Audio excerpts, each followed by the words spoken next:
Cette vidéo traite de l'exécution budgétaire dans les collectivités locales. Une fois que le budget a été voté par les assemblées délibérantes, l'exécutif de la collectivité dispose de l'autorisation politique pour dépenser et engager les recettes de la collectivité. Cette vidéo fait partie d'un parcours plus complet et plus global composé de 5 vidéos consacrées aux principes budgétaires, à la structure budgétaire, à la prévision budgétaire, à l'exécution budgétaire et enfin au contrôle budgétaire.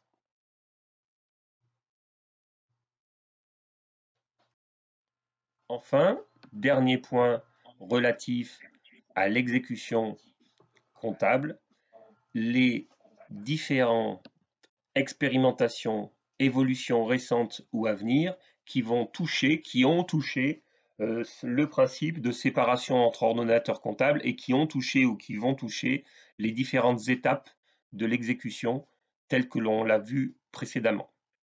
D'abord, mentionner l'allègement des contrôles du comptable public. Le comptable public voit fondre ses effectifs depuis quelques années. Il ne lui est donc plus possible de contrôler tous les mandats et tous les titres de recettes. Il va donc mettre en œuvre, dans le cadre de procédures bien précises, un contrôle hiérarchisé de la dépense où le comptable public va cibler les mandats, la typologie de mandats qu'il va contrôler de façon prioritaire.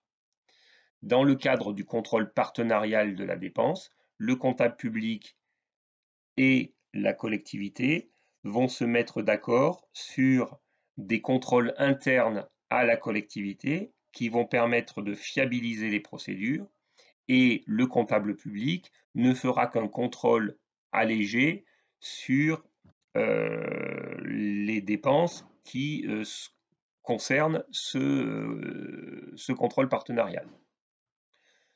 Il procédera non pas au contrôle de tous les mandats dans le champ du contrôle partenarial, mais à un contrôle par sondage, par échantillonnage.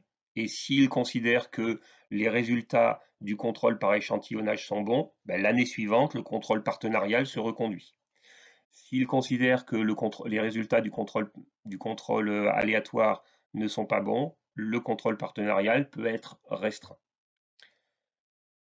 C'est donc un allègement de la phase du contrôle prévu par le comptable public. Les services facturiers se mettent en place aussi dans certains services de l'État ou dans certaines collectivités. Il s'agit de faire recevoir la facture, non pas par les services de l'ordonnateur, mais par les services du comptable public. Les services du comptable public reçoivent la facture. Dans leur système informatique, ils vérifient si la facture a fait l'objet d'un service fait mentionné par l'ordonnateur, et si c'est le cas, ils passent directement en phase paiement sans attendre le mandatement. Le mandatement interviendra que plus tard, où la phase paiement est liée à la phase mandatement. C'est donc une redistribution des phases d'exécution dans la dépense. Dans la phase d'exécution de la dépense, il y a la commande faite par l'ordonnateur, le contrôle du service fait, la liquidation faite par l'ordonnateur, et ensuite l'ordonnateur mandate. Une fois que le mandat est fait, le comptable public contrôle et le comptable public paye.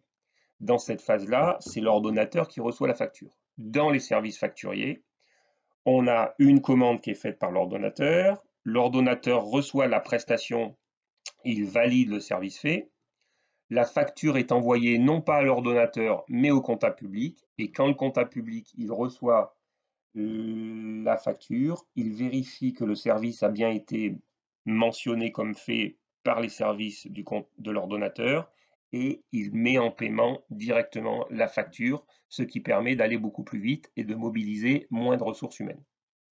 Dans certains cas de figure, on peut avoir aussi, comme dans les universités ou comme dans les hôpitaux, des agences comptables internalisées. Dans les agences comptables internalisées, on a le comptable public qui est un agent de la collectivité et qui va effectuer en interne les missions du comptable public.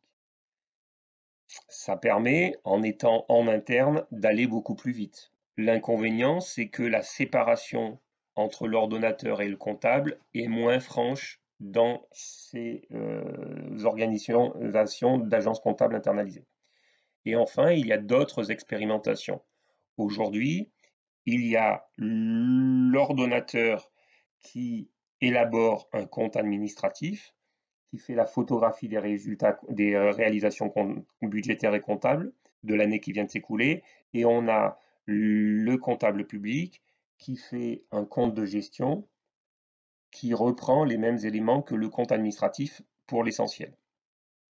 Dans un compte de gestion, il y a des informations supplémentaires, notamment le patrimoine de la collectivité. Mais il y a deux documents. Ces deux documents nécessitent de la ressource pour être produits. L'ordonnateur ne dispose pas d'une image précise de son patrimoine. Dans le compte administratif, l'ordonnateur ne connaît pas son patrimoine. Si l'ordonnateur veut connaître son patrimoine, il doit analyser le compte de gestion. Donc, certaines expérimentations sont faites dans certaines collectivités pour produire non pas deux comptes, un compte administratif et un compte de gestion, mais un seul compte financier unique dans lequel on trouverait tout. Ce qui permettrait à la fois d'avoir moins de ressources mobilisées, puisqu'au lieu de réaliser deux comptes, on n'en réaliserait plus qu'un seul, et qui permettrait aussi à l'ordonnateur d'avoir une visibilité de l'ensemble des éléments utiles à sa gestion. Autre expérimentation en cours, la certification des comptes, qui va faire intervenir un commissaire aux comptes extérieur qui va vérifier que les procédures sont bien appliquées par la collectivité, que la collectivité a bien établi un plan de contrôle interne et que ce plan de contrôle interne est bien respecté. La certification des comptes, le compte financier unique, les agences comptables internalisées, les services facturiers, l'allègement des contrôles du comptable public n'ont finalement qu'une seule et même finalité: permettre aux services de la DGFiP, Direction générale des finances publiques, d'utiliser moins de ressources humaines et de faire des économies de personnel. Ces économies de personnel sont souvent faites en transférant aux collectivités locales une partie des dépenses. En d'autres termes, si ces expérimentations et ces évolutions ont pour objectif et finalité une amélioration de l'efficacité du service public, une amélioration de la sécurité juridique de l'utilisation de l'argent public, on ne peut y être que favorable. Si ces expérimentations n'ont pour objectif que de transférer des charges de l'État vers les collectivités locales ou de diminuer le niveau de contrôle et le niveau de sécurité, ou encore de transférer certaines missions de contrôle effectuées par les services de l'État au profit de commissaires aux comptes qui n'ont pas toujours montré une pertinence dans les contrôles, on ne peut qu'être inquiet des évolutions en cours.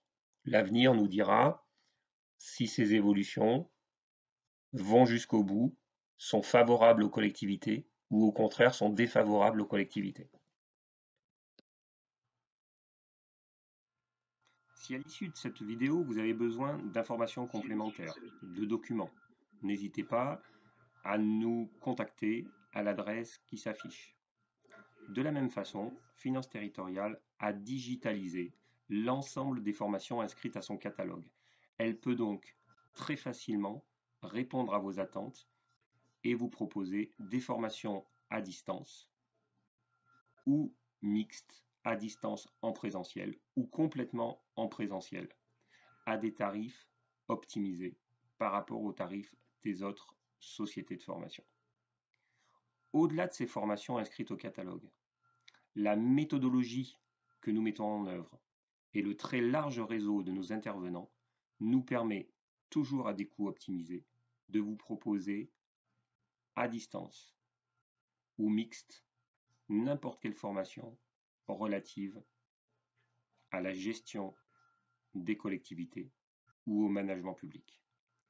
finance, marché public, ressources humaines, management, intercommunalité, gestion des services publics et bien d'autres thématiques encore. Chaque fois que vous avez un besoin en matière de formation, n'hésitez pas à nous solliciter.